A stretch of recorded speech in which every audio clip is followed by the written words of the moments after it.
Friends, मैं हूँ Garima Verma. Welcome to my YouTube channel Garima learn X. Friends, आज की इस वीडियो के अंदर हम लोग बात करेंगे छत्रपति साहू जी महाराज यूनिवर्सिटी की। ठीक है ना। इस यूनिवर्सिटी का हम लोग यहाँ पर एक क्वेश्चन पेपर को सोल्व करेंगे जो 2023-24 का है। ठीक है ना। तो बीएससी एग्रीकल्चर फर्स्ट सेमेस्टर का ये क्वेश्चन पेपर है, यानी कि एलिमेंट्री मैथमेटिक्स का। तो इससे पहले की वीडियो में भी मैंने 2024-25 का क्वेश्चन पेपर को सोल्व किया है, और आप मेरे फेसबुक पेज पर जुड़ सकते हो, मेरे टेलीग्राम पेज पर जुड़ सकते हो, मेरे लिंक्डइन पर जुड़ सकते हो, और मेरे इंस्टाग्राम पर भी आप लोग जुड़ सकते हो। इन सभी का लिंक आपको मेरे यूट्यूब की प्रोफाइल में जाकर के मिल जाएगा, वहां जाकर के आप उन सबसे मेरे से जुड़ सकते हो। ठीक है, तो चलिए स्टार्ट करते हैं आज की इस वीडियो को। जैसे कि पिछली वीडियो में मैंने आपको बताया था कि आपके क्वेश्चन पेपर में 3 सेक्शन आते हैं, section A, section B, section C. ठीक है ना। 3 सेक्शन आपके पास होते हैं, सेक्शन ए, सेक्शन बी और सेक्शन सी। इसमें तो आपके पास 5 क्वेश्चंस होते हैं जो सारे करने होते हैं, और एक क्वेश्चन कितने नंबर का आपके पास यहाँ 5 नंबर का है। सॉरी, 6 क्वेश्चंस करने होते हैं और 5 नंबर का एक क्वेश्चन है। यहाँ आपके पास 4 क्वेश्चन दिएंगे, लेकिन करने कितने हो गए? ओनली वन क्वेश्चन करना होता है, 10 मार्क्स का होगा। ऐसे यहाँ पर भी आपको 4 देंगे, सिर्फ कितना करना है आपको? ओनली 1 क्वेश्चन करना है, 10 मार्क्स का है। तो टोटल ये आपके पास 30 हो गया। ये आपके पास 10 यानी कि 30 + 10 + 10 = 50 मार्क्स। तो 50 मार्क्स का आपका टोटल क्वेश्चन पेपर आता है। ठीक है ना। ये आपका क्वेश्चन का पैटर्न है। चलिए तो करते हैं सेक्शन ए की बात। इसमें आपको सभी क्वेश्चन करने हैं, तो सभी प्रश्न आपको अनिवार्य है। प्रत्येक प्रश्न 5 अंक का है। ठीक है, तो देखिए क्वेश्चन नंबर 1 में इसने क्या बोला है? ये कहता है कि fx = x² - 4x + 3 - 1/x² अगर है तो fx - f1/x की वैल्यू आपको बतानी है। बहुत सिंपल क्वेश्चन है। ठीक है ना। अगर आपको पैटर्न समझ में आ रहा है, आपको मेथड आपका क्लियर होता जा रहा है, तो कुछ ही नहीं करना है, बहुत इजी होता है मैथ्स। ठीक है ना। तो क्या करना है? देखो, बहुत अच्छा क्वेश्चन है। कैसे करेंगे? अगर आपको देखो fx, जब यहाँ fx में x यहाँ है तो सब में x यहाँ है। ठीक है ना, क्लियर है। अब मेरे को क्या निकालना है? नहीं, ये तो मेरे पास टर्म है, मुझे कौन सा निकालना है? मुझे ये वाला हिस्सा निकालना है। तो पहले ये निकालेंगे। तो कैसे करेंगे? देखो, x की जगह क्या रखना है? बस 1/x रखना है। तो जब x ये था तो x यहाँ था। जब मैं इस x की जगह 1/x रखूंगी तो जहां जहां x है वहां 1/x² हो जाएगा। तो यहाँ 1/x हो गया, 3 यहाँ है क्योंकि यहाँ x है नहीं, तो ठीक है। अच्छा, यहाँ क्या होगा? देखो, x की जगह क्या रखेंगे? 1/x²। क्लियर है ना बात? अब ये वाला x² ऊपर चला जाएगा तो बन गया x²। बाकी सेम है। अब क्या करेंगे? ये वाली वैल्यू ये गिवन है, ये वाली वैल्यू ये गिवन है, तो दोनों वैल्यू गिवन है, तो इसमें से इसको माइनस कर देंगे। तो और जब आप इसको माइनस करेंगे तो क्या बन जाएगा? देखो, ये आपके पास माइनस करेंगे तो देखो ये वाला हिस्सा यहां लिखेंगे, फिर माइनस लगाएंगे, फिर ब्रैकेट लगाएंगे। देखो, माइनस अगर है तो ब्रैकेट लगाना जरूरी है, क्योंकि ब्रैकेट माइनस जो होता है ना, वो सारे अंदर की टर्म्स को बदल देता है। इसलिए ये ध्यान रखने वाली बातें हैं। जब भी हम माइनस लगाएंगे तो ब्रैकेट सेकेंड वे में हमें लगाना ही पड़ेगा। ठीक है ना, उसका सुरक्षा कवच होता है। तो यहां से देखो, x आपके पास ऑलरेडी है fx, और ये आपके पास 1/x है, fx का फलन। तो अब क्या करना है? वैल्यू रखिए। अब नेक्स्ट लाइन में हम लोग इस माइनस से इसको अंदर मल्टीप्लाई कर देंगे। तो जब आप मल्टीप्लाई करेंगे तो आपके पास क्या बन जाएगा? देखो, ये तो हिस्सा आपके पास सेम एज इट इज, इसमें हमने कुछ भी नहीं किया। यहाँ इस माइनस की इसमें करेंगे तो माइनस के 1/x² रहेगा, ये माइनस प्लस कर देगा। ठीक है ना, ये माइनस ये प्लस ये आपको माइनस कर देगा, और ये माइनस प्लस कर देगा। यहां से अगर मैंने देखा तो 3 आपके पास कैंसिल हो जाएगा, तो जो बचा उसे आप लिखो। तो देखो, x² कितना हो गया? 2x² हो गया। 4x और 4x सेम है, 4/x है, ये हो गया। और यहां से आपके पास 1/x² माइनस है तो माइनस के 2/x²। बस, इससे ज्यादा ये सॉल्व भी नहीं हो सकता, तो यही आपका आंसर होगा। ओके, चलिए बी पार्ट में क्या कह रहा है? कहता है कि आपको निकालना है limit x tends to 1 x² - 4x + 3/x² + 2x - 3। ये आपको निकालना है। जब भी लिमिट का क्वेश्चन हो तो ऐसे में हम लोगों को क्या करना है कि अगर फैक्टर ऑलरेडी गिवन है तो आप डायरेक्ट वैल्यू रख लो। ठीक है ना। बशर्ते आपके पास 0/0, ∞/∞, 0 × ∞, ऐसी कोई वैल्यू नहीं बननी चाहिए। अगर ऐसी वैल्यू बनती है तो वहां हम एल हॉस्पिटल रूल को अप्लाई करते हैं। ठीक है ना। अगर ऐसा क्वेश्चन आता है तो एल हॉस्पिटल रूल क्या होता है वो भी मैं आपको बताऊंगी, लेकिन फिलहाल इस क्वेश्चन में इसकी जरूरत हमें नहीं पड़ती। तो मैं आपको बता रही थी कि अगर आपको इक्वेशंस गिवन हो तो हमें उन इक्वेशंस को हम लोग क्या करेंगे? उनका हम फैक्टराइजेशन करेंगे, उनके गुणनखंड करेंगे। तो मैंने यहाँ इस इक्वेशन के पहले गुणनखंड किए, तो देखो कैसे करेंगे? 3 है, 3 के ऐसे टुकड़े करने जो जमा करके कितना आ जाए? 4 आ जाए, तो 3 एकम 3 हो गया। जब मैंने फैक्टर किया आपके पास कितना आ जाएगा? x - के 1 x - के 3। सेम अब इसका भी करेंगे। तो जब हम इसका फैक्टर करेंगे तो क्या बन जाएगा? देखो जब इसका फैक्टर किया तो बन गया आपके पास 3 कैसे टुकड़े जिनका अंतर 2 आए, तो 3 एकम 3 माइनस 1 2 हो गया, ठीक है ना। तो आप इसका फैक्टर करेंगे तो x माइनस के 1 और x प्लस के 3 आ जाएगा। जब मैंने वहां उठा करके दोनों की वैल्यू रख दी, यानी मैंने इसकी भी उठा करके वैल्यू रख दी, जो इसका आया वो ये आया है ना, तो ये फैक्टर उठाए और ये वाले फैक्टर उठाए, उठा करके मैंने क्वेश्चन में यहां रख दिया, इसकी जगह ये, इसकी जगह ये, जो कटता था काट दिया, बचा आपके पास limit x tends to 1 x minus 3 x plus 1। जब तक हम लिमिट की वैल्यू नहीं रखेंगे जब तक हमें लिमिट को लिखना पड़ेगा, ये आप ध्यान रखें, ठीक है ना।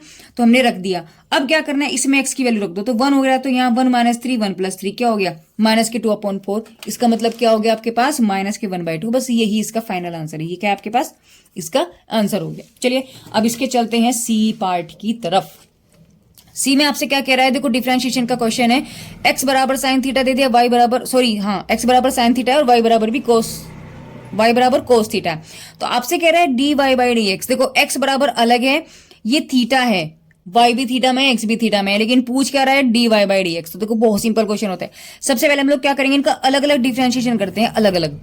जो क्वेश्चन में देखो अगर मैं इसका डिफरेंशिएशन करूं तो x है और थीटा है, यहाँ y और थीटा है, तो हम लोग क्या करेंगे, जब मैंने इसका किया तो डिफरेंशिएशन जो इसमें है ना उसका ध्यान रखना, तो differentiation with respect to theta, theta है तो थीटा के विद रेस्पेक्ट करेंगे, तो dx का क्या हो जाएगा, dx अपॉन डी थीटा, क्योंकि x यहाँ पर अब इंडिपेंडेंट ना होकर के डिपेंडेंट वेरिएबल होगा, किस पे, थीटा के विद रेस्पेक्ट। तो थीटा के विद रेस्पेक्ट है ना, तो थीटा का अगर मैं डी अपॉन डी थीटा अगर मैं थीटा करती हूँ तो वैल्यू 1 होगी, लेकिन अगर मैं डी थीटा अपॉन एक्स करूं तो value D X upon D theta बनेगी। जैसे कि आप करते थे D upon D X, Y का जब आप करते तो क्या बनता था, D Y by D X. तो सेम सिचुएशन यहाँ भी ये वाली बनेगी, ठीक है ना, क्योंकि यहाँ वाई डिपेंडेंट वेरिएबल है एक्स कैसे, अब यहाँ एक्स डिपेंड हो गया वाई थीटा पे। अगर थीटा थीटा सेम होते तो 1 आता। बात समझ में आ रही है, क्लियर है। चलिए तो ये बात अब हुई, तो x का डिफरेंशिएशन क्या है विद रेस्पेक्ट टू थीटा, तो x का हो गया dx upon D theta. Sine का फॉर्मूला क्या होता है, कोस थीटा होता है। डिफरेंशिएशन क्या होता है, यानी कि कोस, अगर यहाँ x होता तो d upon D x cos x की, साइन x का फॉर्मूला क्या होता है, कोस x होता है, ठीक है ना। ऐसे ही जब हम इसका निकालेंगे तो ये हो जाएगा dy upon D theta equal to cos theta का डिफरेंशिएशन होता है माइनस के साइन थीटा। तो मैंने यहाँ रख दिया, यहाँ x है तो x है, यहाँ थीटा है तो यहाँ थीटा है। अब क्या करना है आपको निकालना था dy अपॉन डी एक्स। तो dy अपॉन डी एक्स मुझे निकालना, मैंने क्या किया, मैंने डी थीटा के ऊपर नीचे मल्टीप्लाई कर दी। अब क्या किया, ये थीटा तो इसके साथ ले लिया, ये थीटा इसके साथ ले लिया, तो ये क्या हो गया, देखो dy अपॉन डी थीटा ऐसे लिख लिया ना, इसको ये लिख लिया, इधर से ये इसको लिख लिया। बात समझ में आ रही है। अब क्या किया, ये तो सेम एज इट इज है, इसको मैंने क्या, क्योंकि मेरे पास ये dx अपॉन डी थीटा है ना, तो ये है D theta upon D x, यानी कि उल्टा है, तो इसको मैं इसके नीचे ले आई, ये बन गया। तो आपके पास ये बन गया dy अपॉन डी थीटा, ये बन गया dx अपॉन डी थीटा, दोनों की वैल्यू आपके पास ये रही, उठा करके रख दो। तो dy अपॉन डी थीटा यहाँ क्या बन जाएगा आपके पास, देखो इसकी जगह क्या जाएगा, माइनस के sine theta multiply 1 upon dx upon D theta, कितना है आपके पास, कोस थीटा। और हमें पता है साइन अपॉन कोस क्या होता है, टेन होता है, तो लो जी क्वेश्चन आ गया टेन थीटा। बस ये आंसर है, क्लियर है। चलिए नेक्स्ट क्वेश्चन की तरफ चलते हैं। देखो यही मैंने यहाँ पर किया था। अच्छा मैं आपको बता दूं, ये जितना भी मैं क्वेश्चन सॉल्व कर रही हूँ ना, इन सब का पीडीएफ आपको मेरे टेलीग्राम पर मिलेगा, और टेलीग्राम का लिंक आपको मेरे चैनल की प्रोफाइल में जाकर के आप देखें तो वहां सारे लिंक आपको मिलेंगे। और अगर मेरी वीडियो आपको अच्छी लगे ना तो प्लीज मेरी वीडियो को लाइक करिएगा और जितना हो सकता है शेयर करिएगा, ठीक है ना। और अच्छा लगे चैनल तो चैनल को सब्सक्राइब भी करें। मैंने कोई जोर जबरदस्ती नहीं की कि आप मुझे करें सब्सक्राइब, नहीं। अगर मेरा मेथड, मेरी बातें आपके सच में जहम में जा रही है ना, आपके दिमाग में जा रही हैं, तो भैया फिर आप मुझे सब्सक्राइब करें, ठीक है ना, क्योंकि ऐसी ऐसी वीडियोस मैं और लाती रहूंगी जब जब भी मुझे समय मिलता रहेगा, ठीक है। तो चलिए नेक्स्ट क्वेश्चन की तरफ चलते हैं। नेक्स्ट क्वेश्चन आपका है इंटीग्रल, नेक्स्ट क्वेश्चन है आपका इंटीग्रल का, यानी कि समाकलन का। तो क्वेश्चन क्या दिया है, x plus 1 upon x D x निकालना है आपको। देखो ऐसे क्वेश्चन में हम लोग क्या करते हैं, हमें जब समाकलन निकालना है तो देखो एक जुड़ा हुआ क्वेश्चन है तो हमें दिमाग लगाना पड़ेगा। ये अलग अलग पैटर्न के क्वेश्चन आते हैं, ठीक है ना। और ये सब, ये किस पैटर्न का है, मुझे कैसे करना है, ये सब आपको एक दिन में तो मैं सिखा नहीं सकती। लेकिन आप जब सारी देखो समाकलन है, अवकलन है, आपके जितने भी चैप्टर्स है ना, उन सब पर मैंने वीडियो बनाई है बहुत अच्छे से, कहीं कहीं पार्ट मैंने बनाए हुए हैं। तो चैप्टर वाइज आपको मेरी प्लेलिस्ट में जाकर के चैप्टर वाइज सारी की सारी चीजें आपको मिल जाएंगी। इंपॉर्टेंट क्वेश्चंस, इंपॉर्टेंट चैप्टर्स कौन कौन से हैं, शॉर्ट इंपॉर्टेंट क्वेश्चंस है पूरी ऑल ओवर बुक में से, important short question, important very short question, important long question जो भी एग्जाम्स में भी आ सकते हैं, जिनकी संभावनाएं रहती हैं, उन सभी को मैंने अपनी प्लेलिस्ट में आप मेरे जाकर के देखें तो आपको बिल्कुल मिलेगा कि एग्जाम चैप्टर वाइज आपको सब कुछ मिल जाएगा, जितने भी चैप्टर हैं आपके अलग अलग, उन पर आपको सारी वीडियोस मिल जाएगी। साथ में जो एग्जाम से रिलेटेड अगर मैं आपको बताऊं तो उसकी लिस्ट आपको मिलेगी एग्जामिनेशन प्रिपरेशन के नाम से। उसमें जाकर के आप जब देखेंगे तो वहां आपको सारी वीडियोस मेरी मिलेगी कि किस टाइप से क्वेश्चन पेपर आते हैं और उस पर क्या इंपॉर्टेंट क्वेश्चंस हैं, चैप्टर आपको कौन कौन से चैप्टर करने ज्यादा जरूरी है, जिनको आप बस कर लो आपका बेड़ा पार हो जाएगा। तो आप चैनल पे जाएं, मेरी प्लेलिस्ट में जाकर के आप सारा बिल्कुल उसे छाने, और जो आपकी मतलब की चीजें हैं वैसे सारी की सारी आपकी मतलब की चीजें ही हैं, ठीक है ना। मेथड अच्छा लगता है तो प्लीज वीडियो को शेयर जरूर करिएगा और मेरे चैनल को सब्सक्राइब करिए, ठीक है। तो चलिए आते हैं अपनी बात पर। हम लोग कर रहे थे इंटीग्रल की बात, तो ऐसे क्वेश्चन में हम लोग क्या करते हैं, हम लोग इसको अलग अलग कर देते हैं। तो मैंने कर दिया x upon x, 1 upon x, तो ये कट के तो 1 प्लस 1 अपॉन एक्स हो गया। अब तो कुछ भी नहीं करना, इंटीग्रल करेंगे अलग अलग कर दो, तो ये हो गया 1 dx plus integral of 1 upon x dx। अब 1 अपॉन एक्स का जो डिफरेंस वो इंटीग्रल होता है वो होता है log x। ये फॉर्मूले याद होने चाहिए आपको। 1 का होता है x, 1 का होता है x, ठीक है ना, और 1 अपॉन एक्स का क्या होता है log x होता है। तो इसकी जगह तो आ गया आपके पास log x और इसकी जगह क्या आ गया x, बस आ गया। और जब भी हम टोटल आंसर लिखते हैं तो एक कांस्टेंट जरूर बचता है, तो इसलिए हम यहाँ पर c लिख देते हैं, ठीक है ना। बस हो गया क्वेश्चन। देखो बहुत सिंपल क्वेश्चन था। ओके चलिए नेक्स्ट क्वेश्चन की तरफ चलते हैं। इसका पार्ट है ई। इसने बोला है ई वैल्यूएट, यानी कि हल करना है आपको। एक डिटर्मिनेट दे दी, क्या है ये एक डिटर्मिनेट है, यानी कि सारणिक। कैसे पहचाना मैंने, अगर इसके मुंडी से यहां से मुड़ी हुई होती ना तो ये अवयव बन जाता, यानी कि मैट्रिक्स बन जाता। बट ये क्या है आपका, ये डिटर्मिनेट है, क्योंकि आपकी जो डंडे से है ना जो लाइन है वो बिल्कुल सीधी है। तो इसका क्या करना है, मैं ई वैल्यूएट का मतलब है क्वेश्चन से समझ जाऊं, यानी कि इसका हमें प्रसार करना है, यानी एक्सपेंशन करना है। तो सारणिक जो होती है उसका एक्सपेंशन हम कैसे करते हैं, देखो डेल्टा करके लिखेंगे। पहला नंबर लिखा मैंने 2, ध्यान से देखना, इसको ढक लो, ये माइनस ये, क्या ये माइनस ये। देखो हाथ देखना, मैं बार बार इस चीज को बोलती हूँ, मेरे हाथ की डायरेक्शन ये फिर माइनस ये। अगर आप उल्टा करोगे ना, ये माइनस ये, तो माइनस का फर्क आएगा तो गलत हो जाएगा, ये माइनस ये, ठीक है ना। तो 3 एकम 3 माइनस के 2, लेकिन यहां बीच में भी माइनस आता है। समझ में कैसे आया, ऐसे ऐसे आया ये, और यहां आएगा 2, तो माइनस माइनस मैंने डायरेक्टली यहां पर प्लस कर दिया। अब देखो यहां होता है प्लस, ये होता है माइनस, ये होता है प्लस। अब लगाएंगे हम यहां पर साइन कहीं का माइनस का, 1 लगाएंगे, ये गया 1। क्या करेंगे, 1 की 0 में, 2 की 2 में, तो 0 हो गया और प्लस हो गया। देखो मुझसे मिस्टेक हो गया, 2 की 2 में करेंगे तो यहाँ 4 आएगा, यहाँ 4 आएगा, ठीक है ना। अच्छा अब करेंगे हम लोग यहाँ पर, अच्छा ये माइनस लिखा है ऑलरेडी, यहाँ माइनस लिखा है, तो जब माइनस लिखा है और यहाँ लगाएंगे प्लस, तो प्लस माइनस माइनस हो जाएगा। 1 लिखेंगे, इसको ढक लो, और यहां से ये गया, तो माइनस की 0 में करेंगे 0 हो गया, 2 की 3 में करेंगे तो 6 हो गया। यहां से निकल गया जी 5 दूनी 10, 1 इंटू ये आ गया 4, और माइनस, और ये माइनस हो गया प्लस के 6, यहां आ जाएगा 4, तो 16 में से गया 4, कितना बचेगा 12, ठीक है ना। तो बस ये इसका प्रसार होगा। चलिए नेक्स्ट क्वेश्चन चलते हैं, इसका एफ पार्ट। इसने बोला है उस वृत्त का समीकरण निकालना है जिसका केंद्र तो ये हो और बिंदु इतने से होकर के जाता हो। देखो क्या बोला इसने ये बोला है कि कोई भी वृत्त है, इसका केंद्र बिंदु उन्होंने दे दिया 1 2, और क्या बोला है कि जो ये वृत्त है ना इस पॉइंट से होकर के जा रहा है 4 6, सिंपल सी बात है। इसकी परिधि पर कहीं पर भी ये कोई पॉइंट है, तो ये जो सर्किल है वो इस पॉइंट से होकर के जा रहा है। अब इसका समीकरण पूछा है इस वृत्त का, तो समीकरण क्या होता है, देखो जनरल फॉर्मूला अगर मैं कहूं तो ये होता है x माइनस एच का whole square plus y minus K का whole square equal to R square, ठीक है ना। ये क्या होते हैं दोनों, h और k क्या होते हैं आपके पास, यहाँ पर केंद्र होते हैं, क्या होते हैं, केंद्र होते हैं। तो मेरे पास h और k केंद्र के पॉइंट तो मेरे पास है 1 2, मेरे पास क्या नहीं है, मेरे पास r नहीं है, तो मुझे r निकालना पड़ेगा। अब r कैसे निकालेंगे, देखो इन दोनों पॉइंट्स को अगर मैं मिला दूं तो वो r ही बन रहा है ना। और यानी कि ये अगर पॉइंट a है ये b है तो a b, यानी कि पहले उसमें आ जाओ, दूसरा शायद चैप्टर है आपका कि रेखा का समीकरण, तो वहां आपने पढ़ा है दो बिंदुओं के बीच की दूरी, दो बिंदुओं के बीच की दूरी पढ़ी है ना, ऐसे ए और बी। अगर ये पॉइंट 1 2 है और ये 4 6 है, तो ये डिस्टेंस आप ए बी निकालते थे, क्या निकालते थे, x2 माइनस x1 का whole square plus y2 minus y1 का होल स्क्वायर। क्लियर है, बस इसी फॉर्मूले से ये आपको काम करना है। तो यहाँ आपके पास ये r बन जाएगा, ठीक है ना। तो इसी फॉर्मूले से हम लोग यहाँ वैल्यू निकालेंगे। देखो क्या किया मैंने,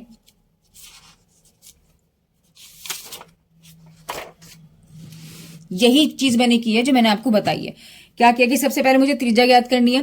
त्रिज्या का फॉर्मूला यानी ए बी ओवर डिस्टेंस निकाल दो, तो x2 माइनस x1 का whole square plus y2 minus y1 का होल स्क्वायर। तो आप किसी को भी x1 y1 मान सकते हैं। मैं इसको भी x1 y1 मान सकती हूँ, इसको भी x1 y1 मान सकती हूँ। तो जिसको x1 y1 मानेंगे उससे डिफरेंट वाले को हम लोग क्या मानेंगे, x2 y2 मानेंगे।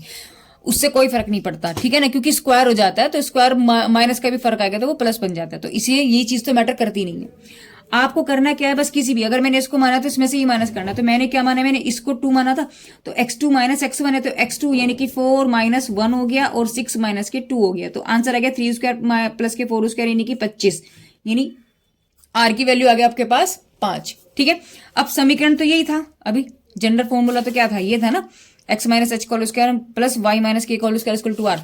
तो बस h और k आपके पास ये है, ये केंद्रीय बिंदु है आपके पास, ये क्या आपके पास h और k ही तो है। तो बस h और k की जगह वैल्यू 1 और 2 रख दो, इसकी जगह क्या रख दो, 5 रख दो, निकल गया आंसर। फॉर्मूला खोल दो, तो फॉर्मूला खोलेंगे तो ये हो गया a माइनस बी का whole square, formula A square plus B square minus के 2ab है ना, ये इसका यहाँ पर भी फॉर्मूला मैंने खोल दिया, इक्वल टू 25 हो गया। अब देखो X square Y square same लिख दिया, ये 2x है और बस 2x आ गया, ये 4y है, ये 4y आ गया, और ये 4 और 1 5 और 5 ही हो गया माइनस के 25 नहीं माइनस के 20, बस फाइनल आंसर। क्लियर है। अब हम बात करेंगे सेक्शन बी की। सेक्शन बी में आपको 4 क्वेश्चंस दिए हैं, 4 में से कोई एक क्वेश्चन आपको करना है। तो अब अगर मेरे को तो देखो सारे क्वेश्चन करने हैं क्योंकि मुझे तो आपका क्वेश्चन पेपर सोल्व करना है, लेकिन आपको कौन सा करना है, कोई सा भी एक करना है। अब आप जो भी कुछ कोई सा भी क्वेश्चन करेंगे उन 4 में से बहुत सोच समझ के करना, कि जिसको आप सटीक मात्रा से कंप्लीट आप उसे कर सकते हो कि मार्क्स पूरे गेन कर लो। देखो मैथ्स में अगर आपका स्टेप बाय स्टेप पूरा अच्छा चल रहा है ना, तो आपके भाई 50/50 मार्क्स भी आ सकते हैं, उसे कोई रोक नहीं सकता। क्योंकि मैथ्स में ना अगर कैलकुलेशन आपका मस्त है, बेस्ट है, तो नंबर कहाँ कटेंगे। थ्योरी के पेपर में होता है कि भैया 5 में से आपको 3 मैक्सिमम मिलेंगे, चाहे कितनी कॉपियां भर लो, चाहे 5 पेज लिख लो, चाहे 10 पेज लिख लो, लेकिन अगर मैक्सिमम पॉइंट है तो आप 5 में से वहां 3 ही मिलेंगे, आपको ज्यादा नहीं मिलने के। लेकिन अगर आपका मैथ्स का क्वेश्चन है 5 नंबर का है तो वो 5 नंबर का ही होगा आपका, अगर सही है तो वो 5 के 5 मिलेंगे। ये मैं आपको बता रही हूं, तो इसलिए मेहनत करें, प्रैक्टिस करें, ठीक है ना। तो चलिए सेक्शन बी आपसे क्या कह रहा है, इसका पहला क्वेश्चन है कि y इक्वल टू ये उन्होंने दिया है तो निकालना क्या है, dy/dx निकालना है। देखो बहुत अच्छा क्वेश्चन है। जब भी वेरिएबल की पावर वेरिएबल आ जाए ऐसे क्वेश्चन में हम लोग लॉगरिथम ले लेते हैं। क्या लेते हैं, लॉगरिथम ले लेते हैं, क्योंकि डायरेक्टली हम इसको सोल्व कर ही नहीं सकते। कैसे कर सकते हैं, हम नहीं कर सकते। तो ऐसे में पावर की पावर अगर चल रहा हो ना, ये वेरिएबल की पावर में वेरिएबल चल रहा हो, यानी एक्स की पावर में एक्स चल रहा हो, समझ रहे हो, या वाई की पावर में वाई चल रहा हो, ऐसे क्वेश्चन में हम क्या करेंगे बताएं जल्दी, हम करेंगे लॉगरिथम। हम लोग लॉगरिथम ले लेते हैं दोनों तरफ। तो वही चीज मैंने यहां पर की है, taking log on both side. तो log y बन गया, ये log कंप्लीट हो गया। अब log का भी रूल पढ़ लेते हैं। अगर दोनों मल्टीपल में हैं तो वे अलग अलग होकर के प्लस में बन जाएंगे, अगर वो अपोजिट में है तो अलग अलग होकर के बीच में माइनस आ जाएगा, अगर वो पावर में है तो ये जो पावर है ये स्टार्टिंग में आ जाती है। बस ये 3 रूल अगर आपके याद है ना तो आप इसको खोल दोगे। तो क्या करना है, देखो अपॉन में है, ये a अपॉन बी बन रहा है यहाँ पर, तो क्या करेंगे a माइनस बी, ये वाला फॉर्मूला लगा दिया, a माइनस बी। अब ये तो ठीक है, इसमें क्या चल रहा है, इसमें चल रहा है ये a की पावर b, तो b कहाँ रखेंगे हम लोग, स्टार्टिंग में। तो ये b है, इस b को मैंने स्टार्टिंग में रख दिया। बात समझ में आ गई, खुल गया। अब इससे ज्यादा ये नहीं खुल सकता। ये क्वेश्चन था, ये बन गया। अब हमें डिफरेंशिएशन करना है, निकालना में क्या है, dy/dx। अब करेंगे इसका डिफरेंशिएशन, चलो करते हैं। अब देखो डिफरेंशिएशन जब हम लोग करेंगे तो मैंने क्या किया, dy/dx लिख लिया, यानी डिफरेंशिएशन किया मैंने with respect to x on both side, दोनों तरफ मैंने किया। जब हम दोनों तरफ करेंगे तो देखो लिखा। अब यहाँ देखो ऐसे क्वेश्चन में देखो जब x इंटू एक्स में आ रहा है तो वेरिएबल चल रहे हो, तो एक को फर्स्ट मान लो, एक को सेकंड मान लो, ठीक है। तो यहाँ हमें पता है कि log x का तो जो डिफरेंशिएशन होता है dy/dx होता है वो 1/x है। तो अगर मैं यहाँ y कर दूं और यहाँ y कर दूं तो यहाँ भी y आ जाएगा, तो ये वैल्यू तो आपके पास 1/y बन जाएगा, है ना। अच्छा दूसरी बात, क्योंकि हम लोग किसके विद रेस्पेक्ट में कर रहे हैं, हम लोग x के विद रेस्पेक्ट में कर रहे हैं। तो अब यहाँ देखो जरा, अगर dy/dx आपके पास log y है तो 1/y, फिर इस y का करेंगे तो y एक डिपेंडेंट वेरिएबल है x के लिए, तो dy/dx छोड़ेगा। अगर ये होता dy/dx log x तो उसका डायरेक्टली 1/x हो जाता। और जब हम यहाँ x का करेंगे ना, dy/dx x का करेंगे तो वो 1 बैठेगा, तो उसे हम लिखते नहीं। तो ऐसे ही मैंने यहाँ पर जब y का किया तो y आपके पास एक छोड़ देगा, क्या छोड़ देगा, dy/dx छोड़ देगा। बात समझ में आई, ये बात क्लियर है आपके। अब यहाँ क्या करेंगे, प्रोडक्ट रूल लगाएंगे हम लोग, क्या लगाएंगे, प्रोडक्ट रूल लगाएंगे। तो प्रोडक्ट रूल आपसे ये कहता है कि फर्स्ट सेकंड जो होता है dy/dx अगर हम करें, देखो बहुत सिंपल होता है, पहला सेम दूसरे का डिफरेंशिएशन माइनस दूसरा सेम पहले का डिफरेंशिएशन, लो जी हो गया काम। तो क्या करना है, देखो e की पावर x log x है ना, और dy/dx है, इसको फर्स्ट माना इसको सेकंड माना, तो फर्स्ट की जगह क्या रखेंगे, e की पावर x, dy/dx करेंगे log x माइनस सेकंड क्या पार्ट है आपके पास, log x, और dy/dx किसका करेंगे, पहले पार्ट का, यानी e की पावर x का।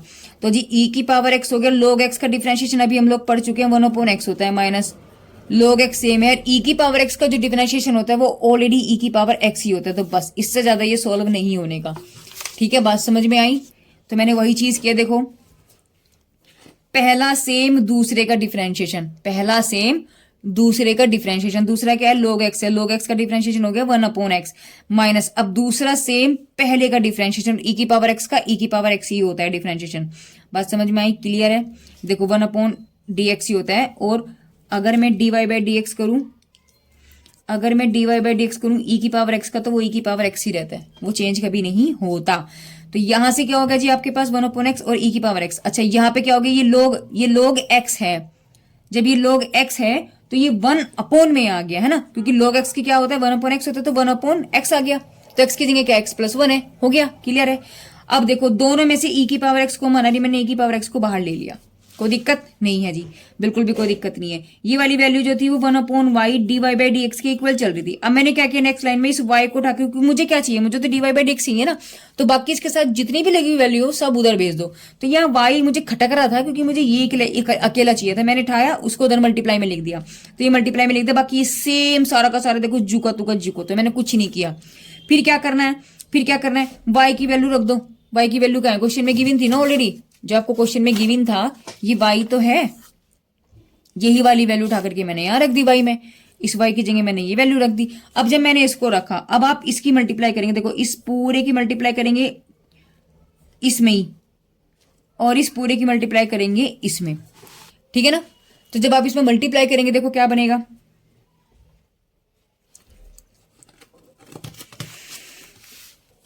यहां तो बस ये e की पावर x यहां आ जाएगा और कुछ नहीं होने का। तो पहले वाले टर्म में तो ये दोनों ये सारा का सारा एक साथ आ जाएगा, देखो ये लिखा, ठीक है ना, और बाकी अंदर का सेम ऐसे कैसे रहेगा। यहां आपके पास 1 है, इस 1 में इसकी मल्टीप्लाई हो जाएगी, यानी कि यहां आ जाएगा x e की पावर x, तो ये लिख दिया मैंने यूं, और नीचे क्या है देखो x+1 है, यहाँ पे x+1 है, तो दोनों क्या हो जाएंगे, स्क्वायर बन जाएंगे, क्या बन जाएंगे, स्क्वायर बन जाएंगे। बस इससे ज्यादा भी सॉल्व नहीं हो सकता, तो यही आपका आंसर है। बात समझ में आई, क्लियर है। चलिए अब क्वेश्चन नंबर 3 की तरफ चलते हैं। क्वेश्चन नंबर 3 में कह रहा है कि हल करना है, देखो x इंटू साइन एक्स। अब देखो भाई क्या है, ये x आ रहा है, यानी कि एक को फर्स्ट मानना पड़ेगा और एक को सेकंड मानना पड़ेगा। भाई हमें क्यों मानना पड़ेगा, क्योंकि ये वेरिएबल्स हैं, ठीक है ना, यहाँ प्रोडक्ट रूल लगेगा। और फर्स्ट ये फॉर्मूला भी मैंने यहाँ लिखा था कि पहला सेम दूसरे का डिफरेंशिएशन, सॉरी ये तो इंटीग्रल है, तो इंटीग्रल का मैंने क्या करना है, एक को मैंने क्या माना, इसको मैंने u मान लिया, इसको मैंने v माना। अब ये समझो कि किसको u मानना है और किसको v मानना है, कैसे करेंगे। देखो पहले तो फॉर्मूला देख लेते हैं क्या होता है, u एंड v का डिफरेंशिएशन जो इंटीग्रल होता है वो होता है, देखो u तो सेम रहेगा, v का इंटीग्रल हो जाएगा माइनस जो u है, इस u का तो होगा डिफरेंशिएशन और v का होगा इंटीग्रल।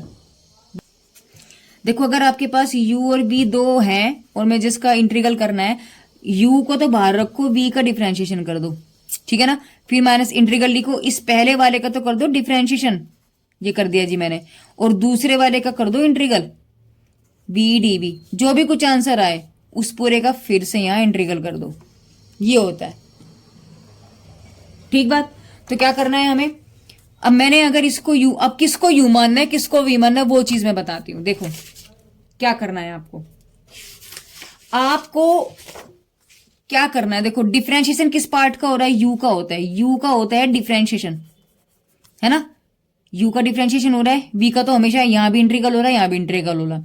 तो आप ध्यान रखें डिफरेंशिएशन में पावर हमेशा कम होती है, यानी घटती जाती है, और जो इंटीग्रल होता है वो पावर को हमेशा बढ़ाता चला जाता है। तो मुझे इन दोनों में से वो एक्स यानी डिफरेंशिएशन वाला पार्ट कौन सा है, u, यानी u मुझे वो पार्ट रखना है जो डिफरेंशिएशन करने पर खत्म हो जाए, यानी कि जिसकी पावर कम होती चली जाए। अब जैसे कि यहाँ पर x है, तो x का अगर मैं डिफ्रेंशिएशन करूं तो वैल्यू 1 बन जाएगी, 1 बन जाएगी ना। और अगर मैं इसका डिफ्रेंशिएशन करूं dy by D x sine x, तो साइन एक्स का हो जाएगा कोस एक्स, है ना। अब कोस एक्स का देखो, आगे इसका डिफरेंशिएशन करूंगी तो वैल्यू 0 बन जाएगी क्योंकि कांस्टेंट है। लेकिन अगर मैं कोस एक्स का करूंगी फिर साइन एक्स आ जाएगा। तो अगर मैं इसको मानूंगी डिफरेंशिएशन में तो क्या हो जाएगा, ये साइन एक्स का कोस एक्स, फिर आगे कोस एक्स का साइन एक्स, तो फिर साइन एक्स का कोस एक्स, फिर कोस एक्स का साइन एक्स। तो भैया ये चैन तो चलती रहेगी, इसका कभी टूटेगी नहीं। तो हमें क्या करना है, डिफरेंशिएशन में वो वाला पार्ट रखना है जो घट सकता है। तो यहाँ x की वैल्यू 0 तक जा सकती है, यानी वो घट सकता है, लेकिन साइन कभी नहीं घटेगा। तो इसलिए मैंने x को घटने वाली वैल्यू में रखा, यानी कि जिसका डिफरेंशिएशन होता होगा, यानी कि u हो गया डिफरेंशिएशन में, तो उसको मैंने u मान लिया। बात क्लियर है, समझ में आई। तो चलो अब फॉर्मूले में वैल्यू रखेंगे। तो देखो पहला क्या था, u की जगह क्या रखा मैंने, x रखा। फिर आया v की जगह मैंने क्या रखा, ये रखा। माइनस डिफरेंशिएशन कर दिया u का, यानी x का कर दिया। फिर इंटीग्रल v की वैल्यू क्या है, साइन x कर दी, पूरे का कर दिया डिफरेंशिएशन। अब देखो जी, साइन x का इंटीग्रल होता है कोस x, यानी इंटीग्रल ऑफ साइन एक्स का क्या होता है, कोस एक्स, है ना। देखो साइन एक्स का इंटीग्रल माइनस के कोस एक्स होता है, तो मैंने साइन एक्स का देखो माइनस लिखा है यहाँ पे, है ना, मेरे से गलती बोला गया अभी। तो अब यहाँ पर भी साइन एक्स है, तो साइन एक्स का जो इंटीग्रल करेंगे माइनस के कोस एक्स आएगा। इसका मतलब यहाँ माइनस आएगा, यहाँ माइनस आएगा, और ये माइनस इसको प्लस कर देगा, ये माइनस इसको प्लस कर देगा। अब हम कोस एक्स का देखो, अब यहाँ तो इंटीग्रल यहाँ तो सब बढ़ गया, तो बस माइनस के एक्स कोस एक्स बचा है। अब यहाँ हम लोग क्या करेंगे, देखो कोस एक्स का इंटीग्रल करेंगे तो ये तो हटा दो। तो कोस एक्स का जब हम इंटीग्रल करेंगे तो क्या होता है, वो साइन एक्स हो जाता है, यानी कि इंटीग्रल ऑफ कोस एक्स क्या होता है, वो होता है साइन एक्स प्लस के। बस, तो ये आ गया आपके पास साइन एक्स। तो वैल्यू क्या बन गई आपके पास, माइनस के एक्स कोस एक्स प्लस के साइन एक्स प्लस के सी। मैंने आपको बोला ये जब हम इंटीग्रल करते हैं तो लास्ट में कांस्टेंट टर्म हम जरूर उसमें जोड़ते हैं, बस ठीक है। चलिए क्वेश्चन नंबर 4 की अगर हम बात करते हैं तो इसमें क्या बोला, a बराबर इन्होंने दिया है, तो इन्होंने बोला कि a स्क्वायर माइनस के 5a प्लस के 6i की वैल्यू बतानी। बहुत सिंपल क्वेश्चन है। सबसे पहले काम मुझे क्या करना है, a स्क्वायर निकालना है। a स्क्वायर कैसे निकालेंगे, देखो a की a में मल्टीप्लाई करेंगे, तो a 2 बार लिख लिया। अब मल्टीप्लाई देखो कैसे करना है, हाथ देखो ऐसे और ऐसे, तो इसकी इसमें करेंगे, इसकी इसमें करेंगे और इसकी इसमें करेंगे। बात समझ में आई कैसे किया मैंने, मैं फिर से बताती हूँ देखो आपको कि ये कैसे करना है।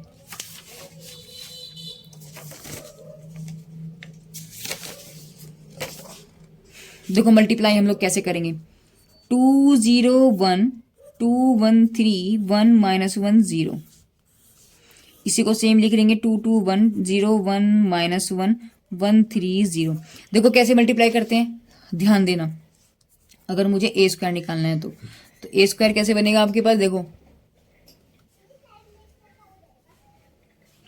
देखो ऐसे और ऐसे, यानी कि 2 की 2 में मल्टीप्लाई करेंगे, 2 इंटू 2 प्लस 0 की 2 में करेंगे तो 0 इंटू 2 हो गया, 1 की 1 में करेंगे प्लस 1 इंटू 1 हो गया। बात समझ में आ गई, क्लियर है। अब इसी की बीच वाले में करेंगे तो बीच में ही लिखेंगे। बात समझ में आई। तो 2 की 0 में करेंगे तो डायरेक्ट लिखूं 0, 0 की 1 में करेंगे प्लस करके फिर 0, 1 की 1 में करेंगे तो माइनस है तो माइनस 1 हो गया, ठीक है। अब फिर इसकी हम तीसरे में करेंगे तो तीसरी लाइन में लिखेंगे, पहली रो का पहला कॉलम तो पहला कॉलम, पहली रो का दूसरा कॉलम तो दूसरा कॉलम, पहली रो का तीसरा कॉलम तो तीसरा कॉलम। बात समझ में आ गई। तो 2 की 1 में करेंगे तो 2 हो गया, फिर 0 की 3 में करेंगे तो 0 ही बन जाना है, और यहाँ पर भी 0 है तो ये भी 0 बन जाएगा, ठीक है। बात समझ में आई। तो यहां से आपके पास अब देखो क्या करना है, इसकी ऐसे, यानी दूसरी रो का पहला कॉलम तो 2 दूनी 4 प्लस 1 दूनी 2 प्लस 3 एकम 3, है ना। अब इसकी इसमें करना है तो 2 की 0 में करेंगे तो 0 हो गया, 1 की 1 में करेंगे प्लस 1 हो गया, 1 की माइनस 1 में करेंगे तो माइनस 3 हो गया। अब करेंगे थर्ड में तो 2 की करेंगे 1 में तो 2 हो गया, प्लस 1 की 3 में करेंगे तो 3 हो गया, 0 की 0 में करेंगे प्लस 0 हो गया। अब तीसरी रो का पहला कॉलम तो 2 की 1 में करेंगे तो 2 हो गया, यहाँ क्या था आपके पास माइनस के 1 है ये, तो माइनस 1 की माइनस 2 में करेंगे तो माइनस के 2 हो गया, प्लस आगे आ गया क्योंकि यहाँ 0 है तो 0 ही वैल्यू बैठेगी। अब इसका करेंगे सेकंड कॉलम, देखो यहाँ 0 है तो पहला टर्म तो 0 हो गया जी, और ये है -1, ये है माइनस प्लस के 1 तो माइनस के 1 हो गया, 0 की 0 तो आगे फिर 0 आ गया। बात समझे, क्योंकि यहाँ 0 है तो आगे 0 ही बैठना है। अब थर्ड रो का तीसरा कॉलम तो 1 की 1 में करेंगे तो 1 हो गया, 1 -1 की 3 में करेंगे -3 हो गया, ये 0 तो प्लस 0, ठीक है। तो यानी यहां से आप इसको करेंगे 2 दूनी 4 और 1 की कम 1 तो 5 आ गया, ठीक है ना। 4 और 2 6, 6 और 3 9, 2 से 2 कैंसिल तो 0 आ गया, यहां से निकल गया -1, ये निकल गया -2, ये निकल गया -1, यहां से निकल गया 2, ये निकल गया 5 और ये निकल गया -2। ठीक है, तो ये आपके पास क्या निकल गया, देखो a² निकल गया, सेम आंसर। बात समझ में बहुत क्लियर तरीके से आपको ये करना है। चलो a² निकल गया। अब मुझे क्या निकालना है, देखो 5a निकालना है, यानी इस a में मुझे 5 की मल्टीप्लाई करनी है। तो मैंने क्या किया, मैंने 5a निकाला, नहीं 5 की multiply every element multiply by 5। तो यहाँ हो गया 10 10 5 0 5 -5 5 15 0। क्लियर है। अच्छा, और 6 आई क्या होता है आपके पास, इकाई यूनिट होता है। इकाई यूनिट क्या होता है, 1 1 1। सिर्फ आपके जो डायगोनल पार्ट्स होते हैं सिर्फ वहां 1 होता है, बाकी सब 0 होते हैं। अब 6 की मल्टीप्लाई करें तो यहीं पर 6 आ जाएगा बस। अब आपको क्या करना है, सबको देखो यहाँ इन दोनों के बीच में तो माइनस है और यहाँ है आपके पास ये वैल्यू, तो a² वैल्यू रखी, ये मैंने ये रखी, ये रखी। अब देखो क्या करना है, पहला एलिमेंट उठा लो, तो 5 -10, 5 -10, यहाँ क्या है प्लस के 6 है तो प्लस के 6 कर दिया। 9 10 0, तो क्या हो गया 9 हो गया, ये माइनस के 10 हो गया और ये प्लस के 0 हो गया। बात समझ में आ गई, क्लियर है। ऐसे ही हो जाएगा 0 0 5 0, तो यहाँ निकल गया देखो माइनस के 5 है तो माइनस के 5 आ गए। अब इसको सोल्व कर लो आप, तो वैल्यू निकल जाएगी 1 -1 -5। ऐसे ही इसको इसमें करेंगे प्लस ये करेंगे तो -1 0 0, क्या निकल गया -1 निकल गया। तो बात समझ में आई। इन सारे टर्म को आप कैसे करोगे, क्लियर है। एक एक टर्म को बस उसी के हिसाब से आप लोग करते चलो। यहाँ अगर प्लस होता तो मैं प्लस कर देती यहाँ, है ना, लेकिन यहाँ माइनस हो तो हम लोग माइनस करेंगे। अब जैसे ये वाला टर्म है तो ये मैंने किया प्लस ये देखो -1, अब ये माइनस इसको प्लस कर देगा 5, और आगे क्या है सेकंड में ही तो यहाँ 0 है तो प्लस 0 कर दिया, तो क्या निकल गया आपके पास 4 निकल गया। तो देखो आगे 4, ठीक है ना। तो बस अब जो ये लास्ट आएगा बस यही इसका आंसर होगा। ठीक है, चलिए अब लोग आगे चलते हैं। अब हम लोग बात करेंगे क्वेश्चन नंबर 5 के। देखो क्वेश्चन नंबर 5 में इसने क्या बोला, हल कीजिए limit x tend to 0 x e की power x minus log 1 plus x upon x square. तो ऐसे क्वेश्चन में हम लोग लिमिट को कैसे निकाल सकते हैं। देखो अगर मैं डायरेक्टली यहाँ लिमिट रखूं तो मेरे पास क्या वैल्यू बन जाएगी, मेरे पास बन जाएगा 0, ये तो सारा का सारा 0 हो गया है ना, माइनस के ये हो जाएगा log 1 प्लस 0, यानी कि log 1 क्या हो जाएगा 0 माइनस के log 1, और log 1 की वैल्यू ऑलरेडी 0, तो 0 माइनस 0 अपॉन 0, तो ये कुछ भी वैल्यू नहीं है, यानी कि 0/0 वाली कंडीशन आ रही है। तो इसको क्या कहते हैं, देखो 0/0 0/इन्फिनिटी इन्फिनिटी अपॉन 0 0 इंटू इन्फिनिटी, है ना, इस टाइप से, या 0 प्लस इन्फिनिटी, ऐसा कुछ भी अगर बनता है ना तो ऐसे क्वेश्चन को हम सोल्व नहीं कर सकते। इनको हम अज्ञात वैल्यू कहते हैं, यानी कि इनडिटर्मिनेट फॉर्म। आई बात समझ में, इनको क्या कहते हैं, इनडिटर्मिनेट फॉर्म।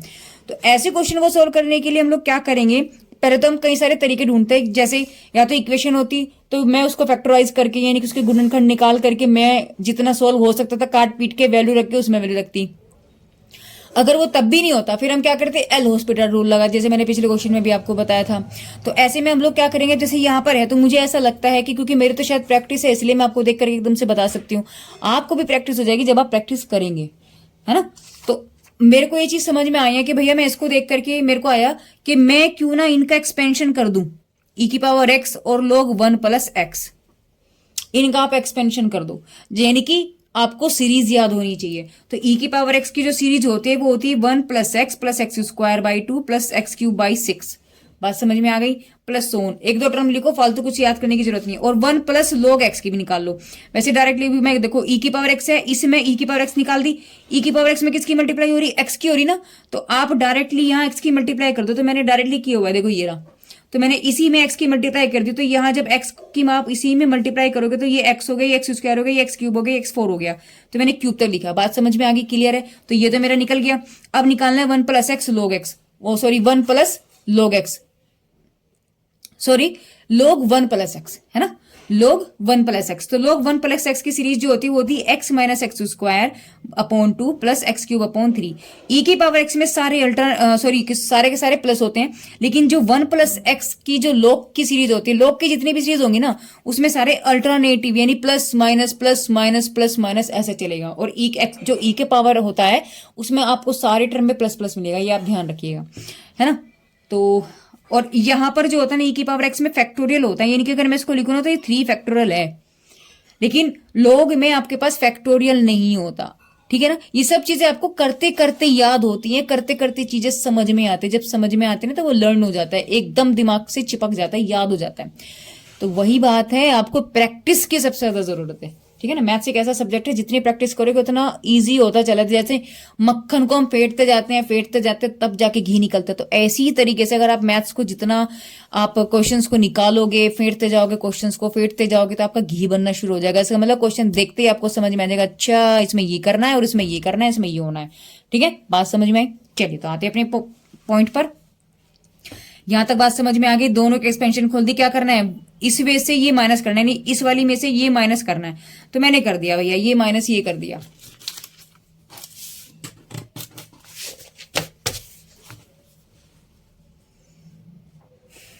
तो जब मैंने इसमें से ये माइनस किया तो मैंने देखो ये वाली एक्सपेंशन दोनों रखी है, मैंने ये दोनों एक्सपेंशन रखी है। देखो ये वाली, ये हो गई माइनस ये वाली, लिख दिया। अब इस माइनस को अंदर जब आप लेकर के जाओगे तो ये माइनस एक्स हो गया, माइनस माइनस प्लस हो गया, और ये माइनस माइनस हो गया। जो कटता है काट दो, जो नहीं कटता उसे जोड़ जड़ा के लिख दो। तो भैया एक्स स्क्वायर 3x² हो गया। बाकी आगे वाली लिखने की जरूरत है ही नहीं हमें, क्योंकि आगे वाली टर्म में ना आपके पास x³ बनेगा। तो जब x³ बनेगा तो वो इंटू में x आएगा ही आएगा, क्योंकि नीचे क्या आपके पास x² है। अगर यहाँ x³ आ रहा है तो कट के x बचेगा, और x की वैल्यू क्या दे रखी, देखो x की वैल्यू क्या दे रखी, लिमिट x टेंड्स टू 0, तो यहाँ वैल्यू 0 बन जाएगी। तो इसलिए आगे जरूरत ही नहीं है हमें वैसे भी करने की। तो आगे प्लस में ही है ना, तो प्लस तो यहाँ की सारी वैल्यू 0 ही बैठेंगी, मैं आपको बताऊं। तो हमें सिर्फ पहला ही टर्म निकालो, बाकी को आप लिख दो हायर पावर ऑफ x, इतना लिख करके आप इसको छोड़ दो। तो यहाँ जब आप पढ़ोगे तो मेरे पास इस पूरे की वैल्यू आई है ये, यानी कि किसकी वैल्यू आई है आपके पास, ये ऊपर वाला जो टर्म है इसकी वैल्यू आई है। तो मैंने अगर इसकी रखी है, क्या आई है, 3x²/2 आई है, और नीचे क्या है आपके पास, ऑलरेडी x² है, x² से x² काट दो, है ना। लिमिट यहाँ रखना ही है, x टेंड्स टू 0। देखो वही चीज मैंने यहाँ पर की हुई है, देखो ये देखो ये हो गया। इसकी वैल्यू मैंने रखी 3x²/2 इंटू 1/x² है, ये कट गया, 3/2 आ गया। अब यहाँ पे x है ही नहीं, जब x है ही नहीं तो बात खत्म होगी, 3/2 हो गया, बस हो गया क्वेश्चन। ठीक है, चलिए अब हम बात करेंगे सेक्शन सी की। सेक्शन सी में देखो क्या कह रहा है, क्वेश्चन नंबर 6 कह रहा है कि फलन f(x) बराबर आपके पास ये है, तो इसका महत्तम मान और न्यूनतम मान दोनों बताओ, यानी मैक्सिमम मिनिमम का क्वेश्चन है। तो इसमें बोला है कि भैया मैक्सिमम मान भी बताना है आपको, मिनिमम वैल्यू भी बतानी है। बात क्लियर है, तो दोनों वैल्यूज आपको यहाँ पर बतानी है। तो आपके पास फंक्शन गिवन है। देखो सबसे पहले हम लोग क्या करते हैं, मैं आपको बता दूं, जब हम लोग ये निकालते हैं ना मैक्सिमम मिनिमम, तो उसका क्वेश्चन हम लोग क्या करते हैं, देखो आपको f(x) गिवन होता है ऑलरेडी, ये क्या होता है, गिवन होता है। मैक्सिमम मिनिमम में सबसे पहले आप लोग क्या करते हैं, गिवन फंक्शन जो होता है उसका डिफरेंशिएट करते हो एक बार, फिर आप अगेन दोबारा जो ये वैल्यू आएगी इसी की दोबारा आप करोगे, वैल्यू आ जाएगी, फिर आप लिखेंगे फॉर मैक्सिमा मिनिमा, यानी उचिष्ट निम्न के लिए हम क्या करोगे, आप f(x) को वैल्यू को 0 रखोगे। जब आप इसके बराबर के यहाँ 0 रखोगे ना, तो जो कुछ भी होगा यहाँ से आपको x की वैल्यूज निकल जाएंगी।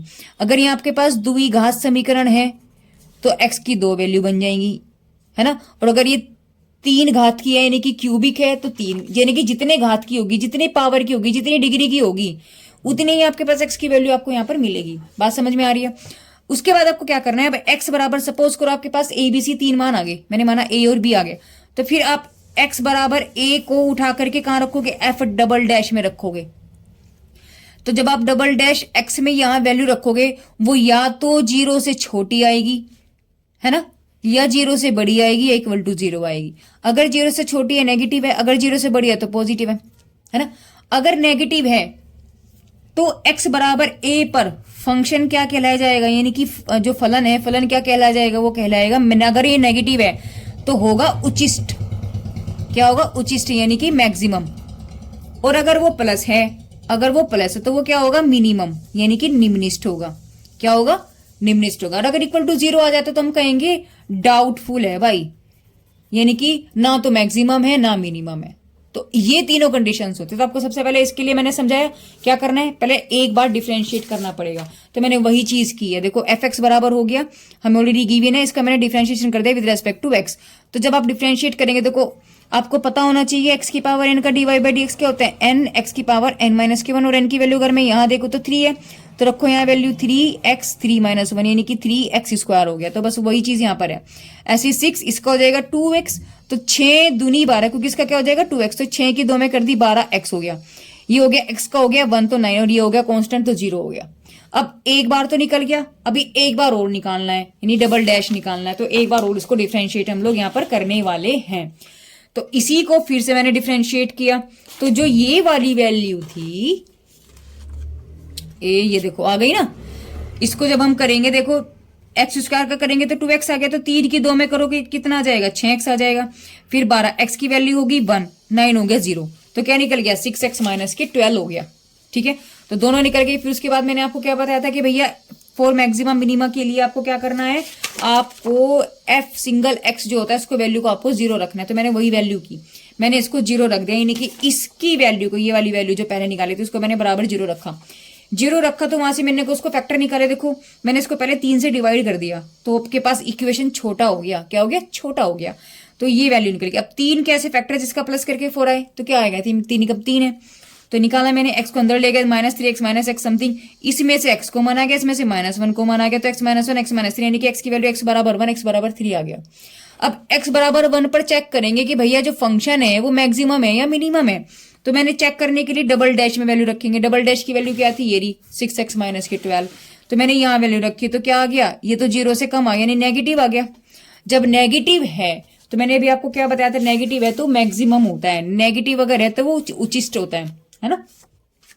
यानी x बराबर 1 पर, यानी x बराबर 1 पर फलन क्या है, उचिष्टतम है। तो उचिष्टतम है यानी मैक्सिमम है, तो मैक्सिमम मान अगर मुझे निकालना है तो ये x बराबर 1 गिवन क्वेश्चन में रख दो, यानी कि इसमें रख दो, यहां 1 रख दो, x बराबर 1, जो मान आएगा वो मैक्सिमम हो जाएगा। तो बस वही चीज मैंने की है, यहां उठा करके रख दिया वैल्यू। देखो गिवन इक्वेशन थी, x जहां जहां x है वहां उठा करके 1 रख दिया, कैलकुलेशन करके आपके पास कितना आया 19, तो 19 जो है यही आपके पास x बराबर 1 पर मैक्सिमम मान है।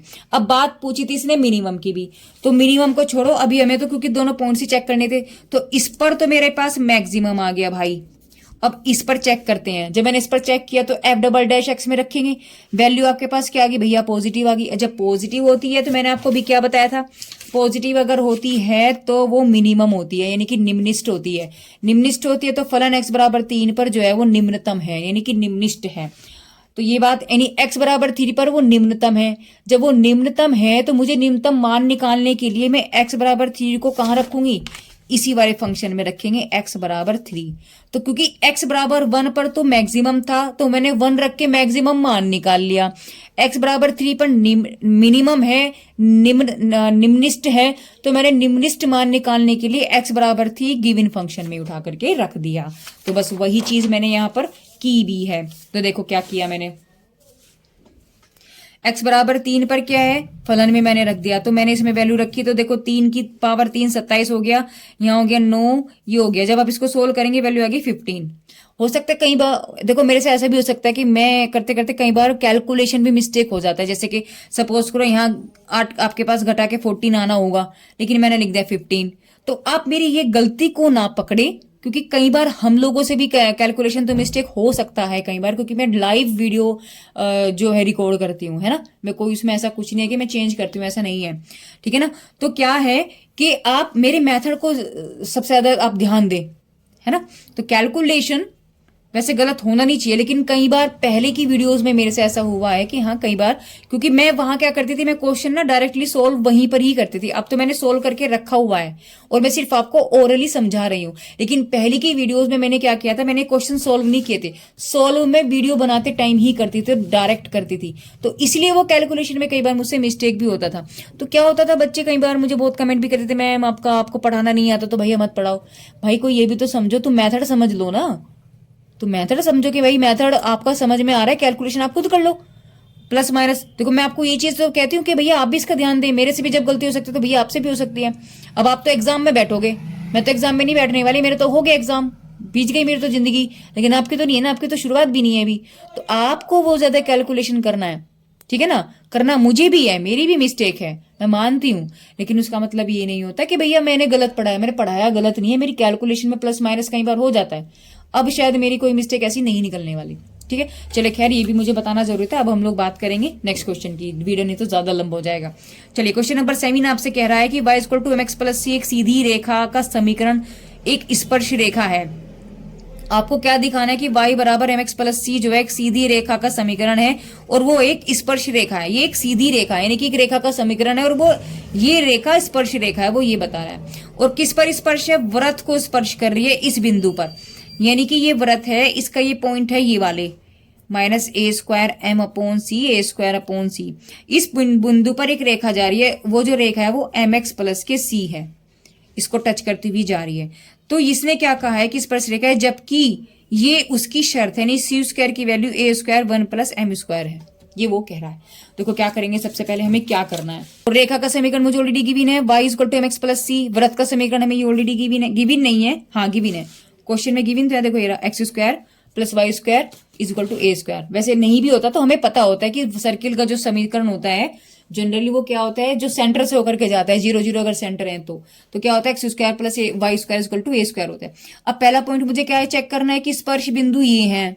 दूसरा मुझे क्या चेक करना है कि ये जो है ये टेंजेंट होने की, नहीं यानी कि स्पर्श रेखा को हम टेंजेंट कहते हैं, टेंजेंट होने की ये शर्त है, वो ये चीज कह रहा है। तो मुझे क्या करना है, देखो मैंने शर्त के अकॉर्डिंग पहले वाला पॉइंट, मैंने ये शर्त वाली बात को पहले हम लोग प्रूव करेंगे। हमें पता है कि स्टैंडर्ड फॉर्म ये होती है y = mx प्लस सी, और हमें दे भी रखी। तो यहां से, और सर्किल की इक्वेशन है ये y = mx प्लस सी उठा करके मैंने यहां रख दिया, ये रख दिया। अब यहां मैंने a प्लस बी का होल स्क्वायर का फॉर्मूला खोल दिया कि a² प्लस b² प्लस के 2ab। तो a² plus b² plus 2ab हो गया, इसको 2 समथिंग हो गया। अब यहां से दोनों में से भैया x कॉमन आ गया, x², तो मैंने x² कॉमन ले लिया। ये x वाली वैल्यू, फिर यहाँ देखो x की घटती हुई पावर मैंने लिखा, पहले x² पावर है फिर x है, फिर यहाँ है ही नहीं तो मैंने उस फॉर्म में लिखा। तो मैंने इन दोनों को एक साथ लिख लिया, इसे धर लिया है माइनस करके। यहां तक बात समझ में आई? क्लियर है? कुछ ही नहीं है इस क्वेश्चन में इतना। अब क्या करना है, अब देखो जी क्या कह रहा है, वो ये कह रहा था कि यदि रेखा वृत्त को स्पर्श करती है तो द्विघात समीकरण जो है, आपकी जो क्वाड्रेटिक इक्वेशन है वो डिस्क्रिमिनेंट, यानी भेद जो है, यानी कि डिस्क्रिमिनेंट का जो रूल है उसको वो 0 हो जाना चाहिए। आपने क्लास 9th में पढ़ा होगा कि b² माइनस के 4ac, इसी को हम डिस्क्रिमिनेंट रूल कहते हैं। ये वैल्यू 0 होगा अगर वो स्पर्श करता है तो जब 0 होगा तो ऑलरेडी मैंने = 0 रख दिया। यहां से हम लोग इक्वेशन को, एक कंडीशंस को बना लेंगे। अब देखो यहां से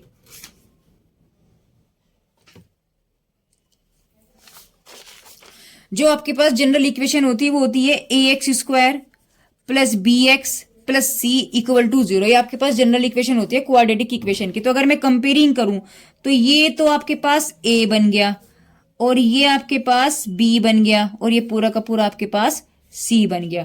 तो मैंने कंपेयरिंग कर दी ना, तो यहां से आपके पास देखो a बराबर ये बन गया, मैंने वो लिखा है भी 1 प्लस ये।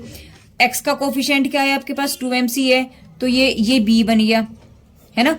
और ये c है c² माइनस के a²। बात समझ में आई? देखो मैं फिर से दिखा दूं, शायद वीडियो में नहीं दिखाई दिया, मैं नीचे करती हूँ, फिर से एक बार मैं बताती हूँ। देखो क्या, ये जो इक्वेशन आपके पास थी जनरल इक्वेशन होती है ये, देखो मैं आपको बता देती हूँ, फिर से एक अलग पेपर पे बता देती हूँ कि क्या। जो आपके पास जनरल इक्वेशन होती है ना, वो होती है ax² प्लस bx प्लस के c = 0। किसकी? ये क्वाड्रेटिक इक्वेशन है, क्वाड्रेटिक इक्वेशन यानी कि द्विघात समीकरण है, ये द्विघात समीकरण। तो जनरली ये होती है। तो अगर मैं इसकी और इसकी कंपेयरिंग करूं, इस वाली की देखो x² 1 plus m plus m² plus 2mcx plus c² minus के a² = 0। तो यहां से अगर मैं इन दोनों की कंपेयरिंग करूं, देखो ये x² है, ये x² है, इसका कोफिशिएंट a है, तो यहाँ तो इस a के बराबर में 1 प्लस m² बन गया। यहाँ x है, ये x है, तो ये सारा का सारा इसके साथ अगर मैं देखूं तो ये b बन गया, है ना।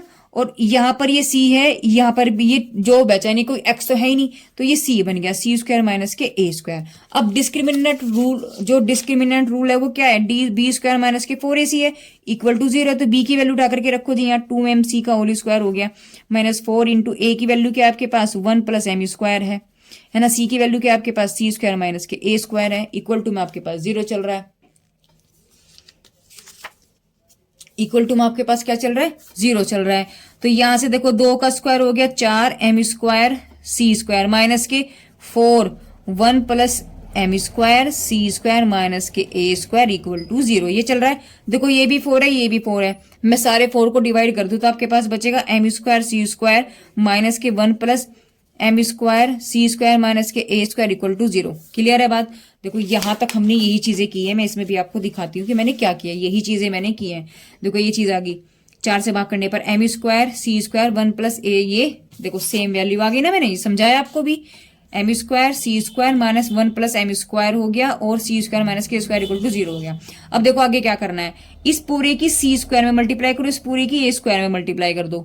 तो जब आप करोगे तो ये तो सेम है, ये सी स्क्वायर यहाँ आ गया और ये पूरा का पूरा मैंने यहाँ लिख दिया। अब ये माइनस है, ये माइनस है, तो ये प्लस हो जाएगा। ए स्क्वायर लिखा, समझ में आया मैंने क्या किया, मैंने ये किया एम स्क्वायर सी स्क्वायर, देखो ये माइनस है 1 प्लस एम स्क्वायर, किस में करी मैंने पहले, सी की इसके साथ कर दी तो सी स्क्वायर हो गया। अब ये माइनस प्लस कर देगा तो 1 प्लस एम स्क्वायर और ये स्क्वायर यहाँ आ गया इक्वल टू 0, वो चीज मैंने यहाँ पर की है, ठीक है ना। तो ये चीजें हो गई। अच्छा जी, अब क्या करना है, देखो दोनों में से सी कॉमन ले लो, सी कॉमन ले लिया तो एम स्क्वायर ये बचा माइनस के 1 प्लस एम स्क्वायर ये बचा। देखो मैंने क्या किया, मैंने इन दोनों में से सी कॉमन ले लिया, जब मैंने सी स्क्वायर कॉमन ले लिया तो एम स्क्वायर माइनस के 1 प्लस एम स्क्वायर बचा प्लस के 1 plus M square A square equal to 0। अब देखो इसको माइनस को अंदर ले जाओ तो सी स्क्वायर एम स्क्वायर माइनस के 1 और ये प्लस माइनस माइनस हो गया एम स्क्वायर प्लस के 1 plus M square A square equal to 0। इस एम से एम कैंसिल, तो ये माइनस बचा तो माइनस हो गया C square plus 1 plus M square A square is equal to 0। बात समझ में आ गई, क्लियर है। तो देखो वही चीज यहां पर हुई है, यानी देखो आपके पास बचा है माइनस के सी स्क्वायर ए 1 प्लस ये इससे कैंसिल हो गया। अब यहां से देखो इस सी को उठाओ उधर ले जाओ, इस सी को उठाओ इधर ले जाओ, तो आपके पास बचेगा 1 plus M square A square is equal to C square. इस उल्टा भी लिख सकते हो, C square is equal to 1 plus M square A square. और देखो यही तो प्रूफ करना था आपको क्वेश्चन में, क्वेश्चन में जो शर्त है वो यही तो प्रूफ करनी थी, ये देखो है ना, कि जबकि शर्त C square equal to A square plus ये है, तो देखो यही चीज आ गई। आगे बात समझ में, क्लियर है, बात समझ में है, देखो ये आ गया, यही हमें प्रूव करना था। अब बात करेंगे स्पर्श बिंदुओं की। स्पर्श बिंदु हमें ज्ञात करने वाली बात थी, यानी कि ये वाले पॉइंट, यानी आपको क्या निकालना है, अब ये वाले पॉइंट निकालने हैं, है ना। तो देखो स्पर्श बिंदु के ये पॉइंट है, क्या करेंगे, आपके पास डिस्क्रिमिनेंट इनकी इसकी वैल्यू तो 0 है, इसकी वैल्यू तो आपके पास 0 है। अब आपके पास इक्वेशन क्या थी, अगर मैं देखूं तो आपके पास इक्वेशन थी ये वाली, ये ए, ये इक्वेशन थी आपके पास, यानी क्या थी, मैं लिख लेती हूं एक बार क्योंकि इस पर मैंने पेंसिल चलाई हुई है तो आपको शायद समझ में ना आए। M square plus 2mcx plus C square minus K A square equal to 0, ये इक्वेशन थी। मैंने यहां से कंपेयरिंग करके भी लिखा भी था कि भैया ए बराबर ये है, बी बराबर ये है, सी बराबर ये, मैंने इसमें से तो लिखा था, ये सब चीजें मैंने लिखी हुई है। अच्छा, अगर अब मुझे इसके, अगर मैं इस इक्वेशन के फैक्टर करूं, मैंने लिखा हुआ भी है कि इक्वेशन ए के मैंने फैक्टर कर दिए बी से, तो मैंने फैक्टर जब किया है तो मैं इस इक्वेशन का जब मैं गुणनखंड करूंगी, जब आपके पास फैक्टर नहीं होते ना, आप जो है श्रीधराचार्य का फॉर्मूला लगाते हो, देखो हिंदी में लिख देती हूँ, श्रीधराचार्य का फॉर्मूला लगाते हो, क्या होता है, एक्स इक्वल टू माइनस के B plus minus under root B square minus के 4ac अपॉन 2a, ये फॉर्मूला होता है। अब ये वाली वैल्यू तो डायरेक्टली 0 है, ये बोल रखी इसने, देखो इसकी वैल्यू तो 0 है, तो यहां से x बराबर क्या बचा, माइनस के b plus minus 0 upon 2a, यानी कि x इक्वल टू माइनस के b अपॉन 2a, ये वैल्यू बची आपके पास, क्या बची, सिर्फ ये वाली वैल्यू बची, क्योंकि ये तो आपके पास 0 है वैल्यू। यहाँ देखो अभी मैंने लिखा था ना कि क्योंकि वो उसको स्पर्श करता है, इसका मतलब उसका डिस्क्रिमिनेंट तो 0 होगा, तो ये वैल्यू तो आपके पास 0 होगी, अंडर रूट के अंदर वाली वैल्यू, तो मैंने 0 कर दी, तो आपके पास क्या बचा, माइनस के b अपॉन a। अब मैंने कंपेयरिंग किया था यहां से, देखो क्या किया था, आपके पास जो जनरल इक्वेशन होती है वो ये होती है, जो जनरल इक्वेशन होती है क्वाड्रेटिक की, A square B square sorry A X square plus B X plus C equal to 0 होता है ना। तो यहां से जब आप देखोगे तो आपने ए की वैल्यू निकाली थी, ये होगी, बी की वैल्यू ये होगी और सी की वैल्यू ये होगी, ये हमने यहां पर अभी अभी लिखे भी थे, ए बी सी हमने लिखे भी थे। तो क्या करना है आपको, यहां पर आपको b की वैल्यू क्या रखना, 2mc रखना है, तो यहाँ b की वैल्यू क्या रखोगे आप, 2mc माइनस के, और 2 a की वैल्यू कितनी है, ये रहा 1 plus M square, 1 plus M square, इससे पॉइंट ये कट गया, तो यानी x का मान आपके पास क्या निकला, माइनस के mc upon 1 plus K M square, ठीक है, तो एक पॉइंट तो मेरे पास निकल गया एक्स का, क्योंकि पॉइंट क्या होते हैं, एक्स और वाई होते हैं ना, तो एक्स तो मेरे पास निकल के क्या निकालना है, वाई। अब वाई कैसे निकालेंगे उसको देखो, तो यहां से मेरे पास देखो ये तो निकल गया एक्स, समझ में आया। देखो वही चीज मैंने की कि एम, देखो यहां से फॉर्मूला क्या था, ये देखो मैंने डिस्क्रिमिनेंट का रूल लगाया, ये वैल्यू आपके पास जीरो हो जाएगी भाई, प्लस माइनस के हम इसको जीरो कर देंगे तो वैल्यू क्या रहेगी, माइनस की बी अपॉन टू आएगी, क्योंकि इसकी वैल्यू जीरो थी। अब बी और ए की वैल्यू देखो, ये रही ए और बी, उठा करके मैंने यहाँ रख दी है, अभी जो मैंने आपको सोल्व करके दिखाया था, तो 2mc upon 2 1 upon M square, ये कैंसिल होकर के ये, तो एक्स की वैल्यू तो आपके पास यहाँ पर बन गई। आपको क्या चाहिए, यहां से हमें सी को हटाना है, हमें सी को हटाना है, क्योंकि प्रूफ जब हम जो इसका प्रूफ हो रहा है, देखो इसमें आपके पास एक्स की वैल्यू में सी नहीं है, वो सी नीचे है, ऊपर नहीं है ना। तो अब यहां मेरे पास ऊपर आ रहा है, तो हम क्या करेंगे, देखो हमें क्या दिया हुआ है, C square equal to A square 1 plus K M square. देखो इस वाली इक्वेशन से सी स्क्वायर की वैल्यू क्या है, ए square 1 plus K M square है आपके पास, है ना। तो यहां से सी स्क्वायर अपॉन ए स्क्वायर की वैल्यू निकाल लो, तो आपके पास 1 प्लस एम स्क्वायर की वैल्यू निकल गई। तो यानी इसकी वैल्यू आपने निकाल ली, यहां से निकाल ली, तो क्या निकल गया आपके पास, सी स्क्वायर अपॉन ए स्क्वायर निकल गया, उठा करके रख दो यहाँ। जब आप यहाँ वैल्यू रखोगे, यानी कि जब आप इसमें वैल्यू रखोगे तो क्या बन जाएगा, देखो माइनस के एम सी अपॉन, इसकी जगह क्या रखना है आपको, 1 प्लस की जगह सी स्क्वायर अपॉन ए स्क्वायर है, तो यहाँ रखेंगे आप सी स्क्वायर अपॉन ए स्क्वायर। तो यहाँ से देखो क्या करेंगे, देखो माइनस के एम सी अपॉन सी स्क्वायर, इस ए को ऊपर ले जाओ, ए स्क्वायर इस तरीके से, इस सी से एक पावर ए कटेगी, तो माइनस के एम ए स्क्वायर अपॉन सी। तो एक्स की वैल्यू फाइनल अब हमारे पास ये बन गई। देखो आप एक्स की वैल्यू को चेक कर सकते हो, तो minus K A square M upon सी आ गया, है ना। तो minus K A square M upon सी आ गया। अब मेरा काम क्या है, इस ए वाई को निकालना। तो अब x का मान तो मेरे पास निकल गया, मुझे y निकालना है। y कैसे निकालेंगे, देखो y equal to M X plus C है। क्या करेंगे, देखो मैं आपको बताऊं हम लोग क्या करेंगे। आपको क्या करना है, यहां से x की वैल्यू उठा करके रख दो, इसमें जो है ना ये x, ये जो अभी हमने निकाला, इसको उठा करके यहां रख दो। तो जी मैंने रख दिया, आपके पास क्या हो गया, m माइनस के स्क्वायर सी अपॉन ये, ठीक है ना। तो m की इसमें मल्टीप्लाई जो एम स्क्वायर अपॉन सी हो गया, इज इक्वल टू, ठीक है बात। अब नीचे से जो ये वाला अभी हमने जो प्रूफ किया था, सी स्क्वायर की वैल्यू क्या है, ए square 1 plus K M square है ना, सी स्क्वायर की वैल्यू। तो अब अगर मैं इसको यहाँ एलसीएम से लेकर के सोल्व करूं, तो आपके पास यहां रह जाएगा minus K A square M square plus के सी स्क्वायर अपॉन सी, यानी ये आ जाएगा। अब इस सी स्क्वायर की वैल्यू को उठा करके सारे को यहां रख दो। तो जब आप यहां रखोगे, देखो इस सी की जगह क्या जगह, ए स्क्वायर 1 प्लस एम स्क्वायर, तो ए स्क्वायर 1 प्लस एम स्क्वायर, इन दोनों में से ए स्क्वायर कॉमन ले लो, ले लिया, चाहे कॉमन छोड़ो, आप अंदर ही ले जाओ, आप इसे अंदर ही ले जाओ। तो देखो अंदर ले गए ऐसे, तो ये तो सेम एज इट इज है, ए की 1 में करेंगे ए स्क्वायर हो गया, ए की इसमें करेंगे तो ए स्क्वायर एम स्क्वायर, ये दोनों के दोनों कैंसिल, क्योंकि ये माइनस है ये प्लस है, तो क्या बचा ए स्क्वायर अपॉन सी, तो बस ये वाई निकल गया। ठीक है, तो एक्स आपने ये निकाला था और वाई आपने ये निकाला, तो निकल गया आपके पास, पॉइंट्स दोनों निकल गई। यही तो आपको प्रूव करना था, बात समझ में आई। ठीक है, चलिए अब नेक्स्ट क्वेश्चन की तरफ चलते हैं। अब हम बात करेंगे क्वेश्चन नंबर 8 की। आपको मैट्रिक्स दिया है और उन्होंने पूछा है कि ए इनवर्स की वैल्यू बताओ। अब ए इनवर्स निकालने का मतलब है, इनकी व्युत्क्रम मान भी आपसे पूछ रहा है। ए इनवर्स बराबर होता है adjoint A upon determinant to ए। इसे हम क्या कहते हैं, इसे हम कहते हैं सहखंडज आव्यूह, ठीक है ना। और नीचे इसे हम क्या कहते हैं, वर्ग आव्यूह। जो वर्ग आव्यूह है उसका सारणिक यानी कि डिटरमिनेट। तो सबसे पहला काम मेरे क्या है, इसको निकालने के सबसे पहला काम है मैं इस सारणिक का डिटरमिनेट निकाल दूं। तो डिटरमिनेशन हम लोग कैसे निकालते, देखो पहले वाले को ढक लो, 0 माइनस के 24, ठीक है। फिर यहां आएगा माइनस, क्योंकि ये प्लस होता है ये माइनस होता है, फिर रखेंगे 0। तो 0 है तो भैया आगे करने की जरूरत नहीं, वो 0 ही रहेगा, क्योंकि 0 की मल्टीप्लाई तुम अपने आप में भी करोगे ना तो भी 0 हो जाओगे, ठीक है ना।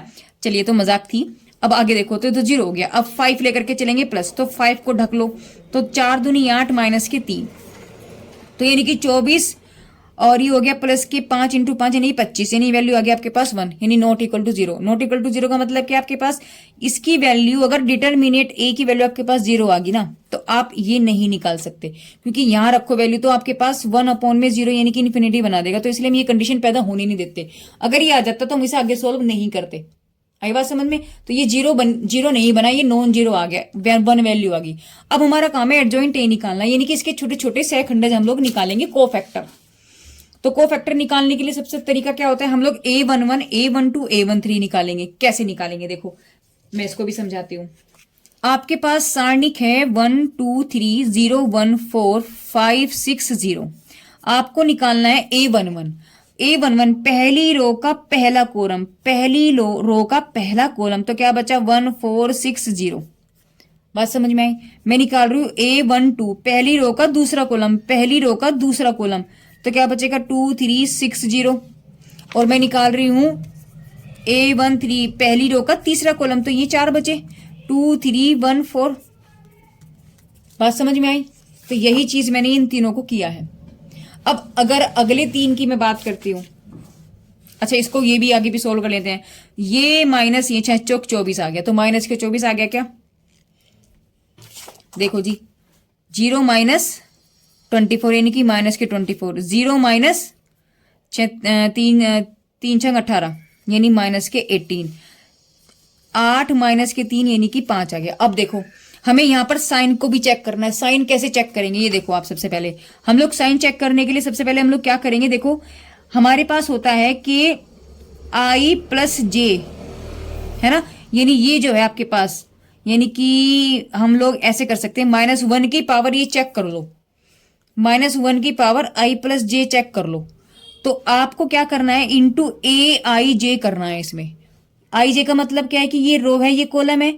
अगर आपके पास A11 है तो -1 की जगह क्या रखोगे 1 + 1, तो -1 का स्क्वायर A11, तो -1 का स्क्वायर हो गया प्लस के 1 हो गया, और A11 क्या है आपके पास -24, -24 यानी वैल्यू क्या निकल गई -24। बात समझ में आई? क्लियर है? ये तो चीजें मैं आपको समझा रही हूँ, यानी कि ये चीज आएंगी। अगर आपके पास देखो ये 812 कितना है आपके पास -18 आया, तो मैं आपसे कह रही हूं अगर आपको निकालना है A12 तो -1 की पावर क्या करेंगे 1 + 2 करो, ठीक है। तो -1 का स्क्वायर हो गया 3, और A11 की वैल्यू कितनी थी -18 थी अभी पीछे, तो ये माइनस आ जाएगा, माइनस के 1 और ये आ गया -18, यानी कि क्या निकल गया प्लस के 18 निकल गया। इसका मतलब देखो अब मैं आपको समझाती हूँ। देखो यहां आया 3, तो 3 का मतलब आया यानी कि मैं -1 की पावर अगर यहां आपके पास i प्लस जे, अगर i प्लस जे आपके पास सम आता है, सम का मतलब 2 4 6, तो आप आंसर रखोगे प्लस।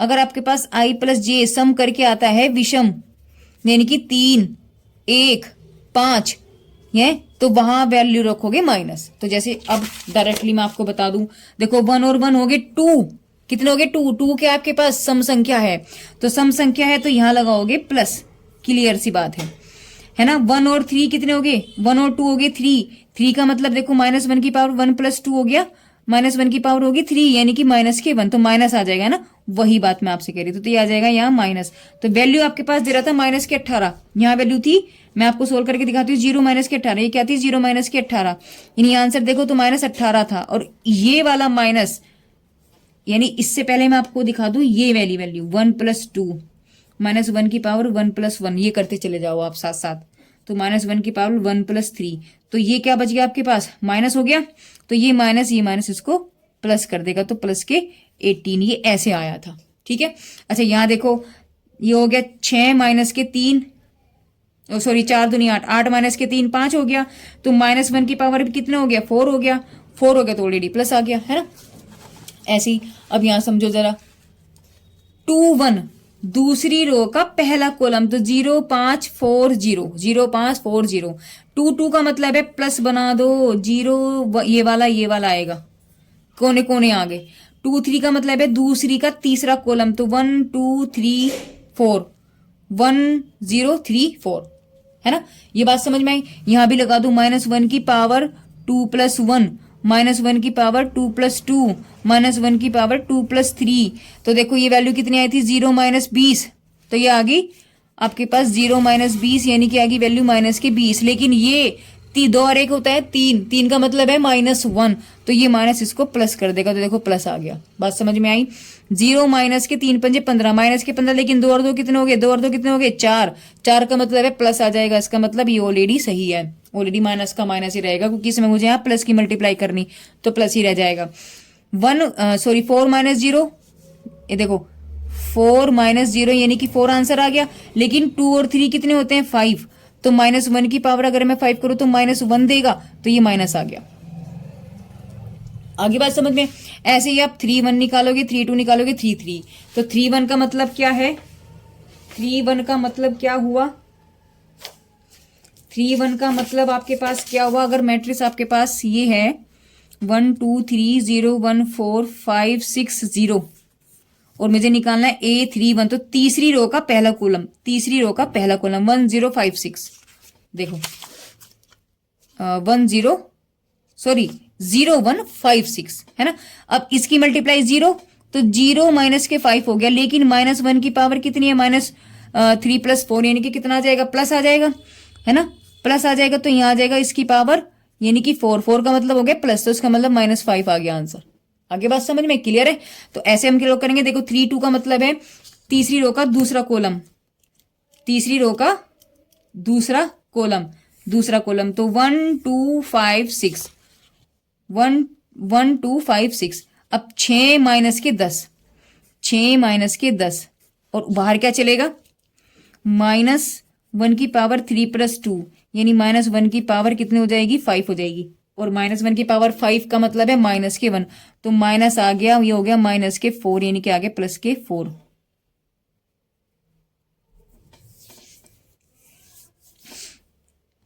ये निकल गया आपके पास +4 निकलेगा ना, 3 और 1 5, और 6 माइनस के 10। देखो कई बार मुझसे भी मिस्टेक हो सकती है, ऐसा नहीं है ना, बहुत ध्यान से आप करें। तो 6 माइनस के 10 हो गया, 6 माइनस के 10 यानी कि माइनस के तो 4 यही आ गया, और ये माइनस यहां से अलग निकला है क्योंकि 5 आया तो प्लस हो जाएगा, तो ये +4 बैठेगा।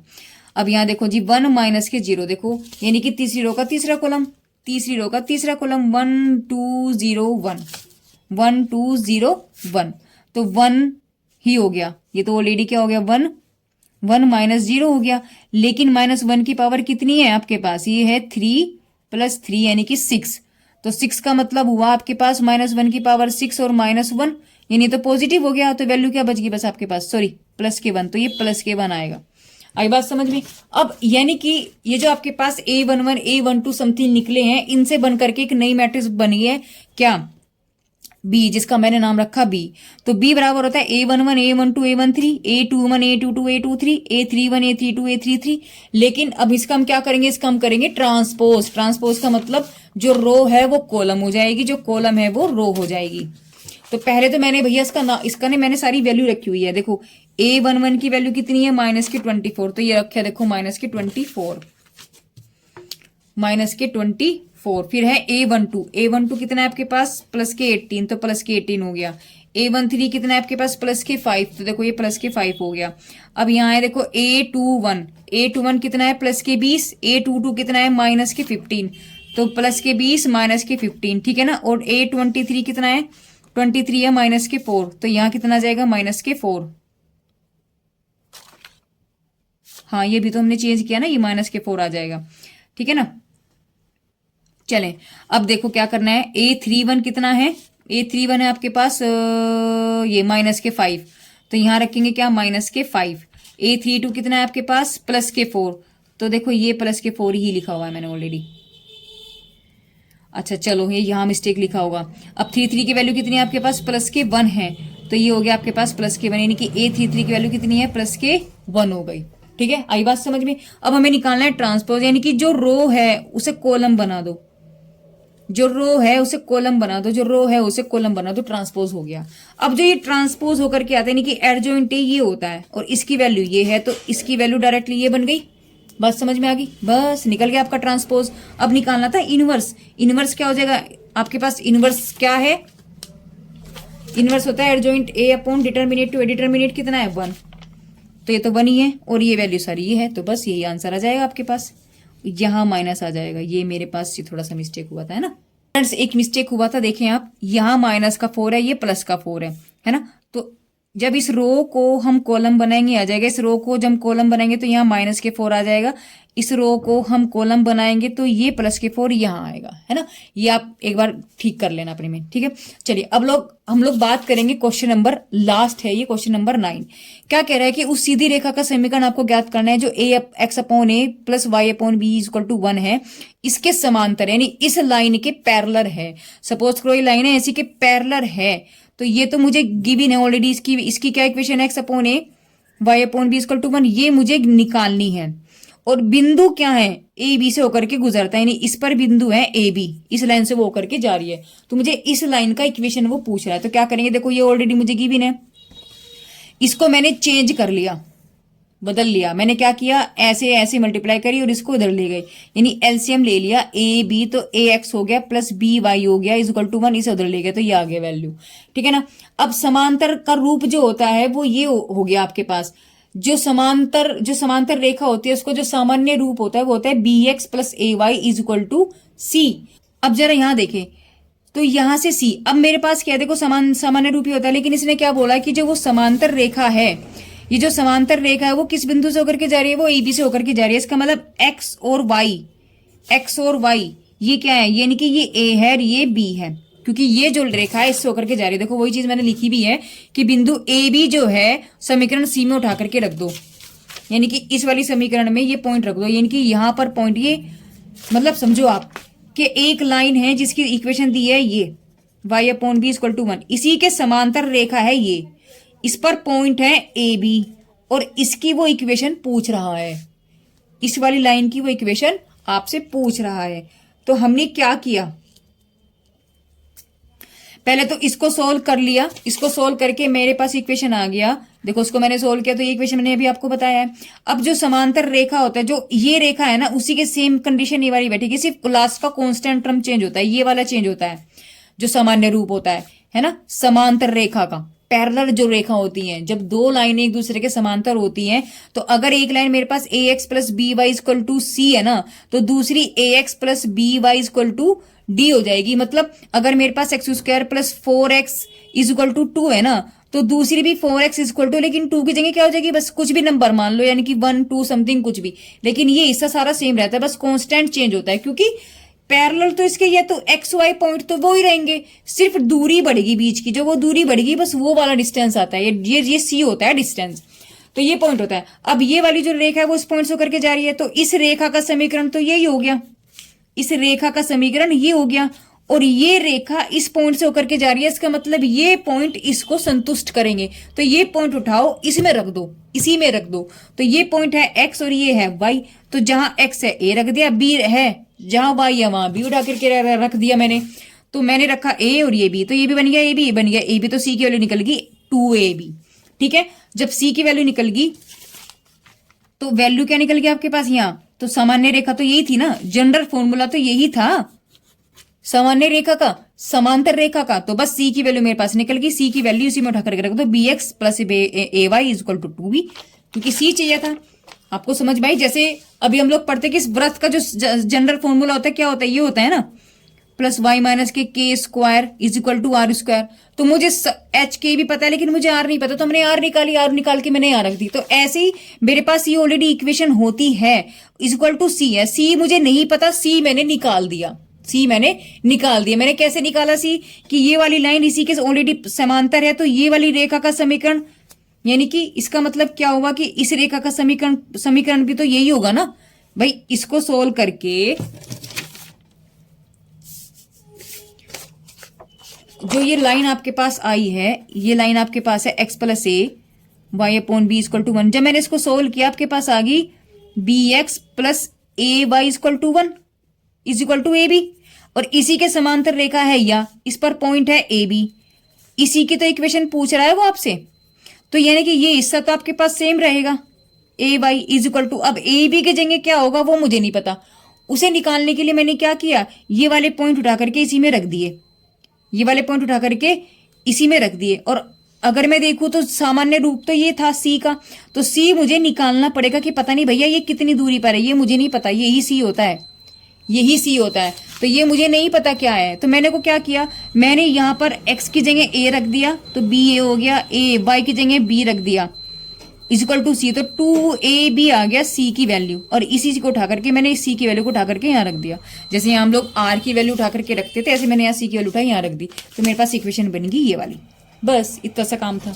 ठीक है, तो यहाँ पर आपका जो ये 2023-24 का जो क्वेश्चन पेपर है वो सोल्व होता है।